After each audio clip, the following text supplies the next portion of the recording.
Angel का एक psychiatrist थी और उसे हाल ही में करीबी गांव कटारी के एक पागल खाने में मरीजों के इंस्पेक्शन के लिए जाना था।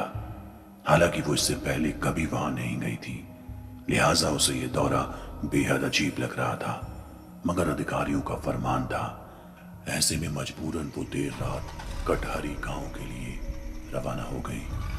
रास्ता बेहद सुनसान था और चारों तरफ तन्हाई का आलम। कार ड्राइव करते हुए एंजेलिका बस उस गांव के नजारों को देख रही थी। तभी अचानक रास्ते के बीचों बीच एक शख्स नजर आया। एंजेलिका ने कस के ब्रेक मारा और गाड़ी घसीटती हुई पहियों के साथ रुक गई। वो शख्स दौड़ते हुए एंजेलिका की कार के करीब पहुंचा और उसे अपना परिचय दिया। भीम साहब, मैं राजू कटहरी गांव के पागल खाने में ही काम करता हूँ, आपको लेने आया हूँ। ठीक है, चलो, कहाँ चलना है? एंजेलिका ने जवाब दिया। वहां से करीब 300 मीटर की दूरी पर ही पागल खाना था। देर रात एंजेलिका और राजू पागल खाने पर पहुंच गए। अंदर दाखिल होते ही एंजेलिका बड़ा खौफ महसूस करने लगी थी। अंदर का माहौल किसी जेल नुमा था। पागल खाने के अंदर पागल कैद में थे। आधी रात भी उन्हें चैन नहीं था। पूरा पागल खाना चीख से गूंज रहा था। वो रात जैसे तैसे एंजेलिका ने गुजार दी। अगले दिन पूरे पागल खाने का इंस्पेक्शन किया गया। इंफ्रास्ट्रक्चर सहित बाकी चीजें बिल्कुल ठीक थी, मगर मरीजों का बर्ताव बहुत अजीब था। एंजेलिका ने शुरुआत में कुछ मरीज ऐसे देखे जो बस दीवार को एकटक घूरते और नोचते।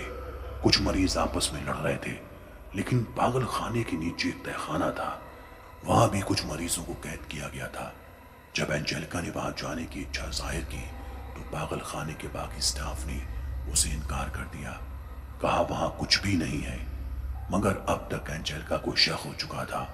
वो अपनी जिद पर अड़ी रही और मजबूरन स्टाफ से दरवाजा खुलवाया गया और अंदर उतरते ही उसके सामने जो मंजर आया वो हैरान कर देने वाला था। अंदर कई पागल जेल में बंद थे। उन्हें पूरी तरह प्रताड़ित किया गया था। शरीर पर खून था। तभी उसे एक अजीब सी ठंडक महसूस हुई। बाहर की तरफ दिन ढलने लगा था। उसने देखा कि कैद में बंद सारे पागल धीरे धीरे रिहा हो रहे हैं। वो दीवारों के आर पार निकलते हुए उसके करीब पहुंच रहे हैं। उनका चेहरा भी धीरे धीरे भयानक होता जा रहा था। उन्हें देखकर एंजेलिका बहुत डर गई। वो समझ चुकी थी कि इस जगह में हो ना हो कोई ना कोई बड़ी दिक्कत है। वो तहखाने के दरवाजे से बाहर निकलने की कोशिश करती है, मगर पागल खाने के स्टाफ ने दरवाजा ही बंद कर दिया था। अब कहीं जाकर उसे समझ आया था कि उसके खिलाफ किस तरह की साजिश की गई थी।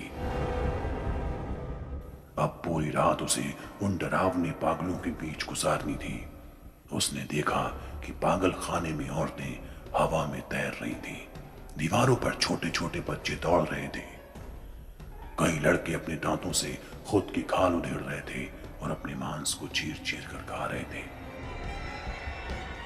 समझ नहीं आ रहा था कि आखिर ये क्या हो रहा है। तभी एंजेलिका ने देखा कि तहखाने में एक दरीचा है जहां से चांद की रोशनी अंदर दाखिल हो रही है।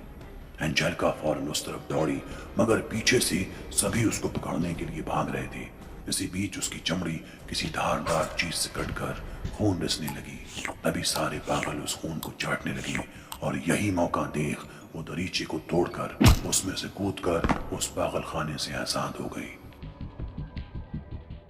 पूरी रात वो भागती रही, जंगलों के बीच दरख्तों के नीचे छुप गई और अगली सुबह उसकी आंख खुली। आसपास गांव के लोग थे। उन्होंने एंजेलिका को अपने ऑफिस पहुंचाया, जहां उसने अधिकारियों से बीती रात हुए उस वाकये को साझा किया। अधिकारियों ने बताया कि दरअसल वो पागल खाना कई साल पहले आग में जलकर खाक हो चुका है, जिसमें कई मरीजों की मौत हो गई थी।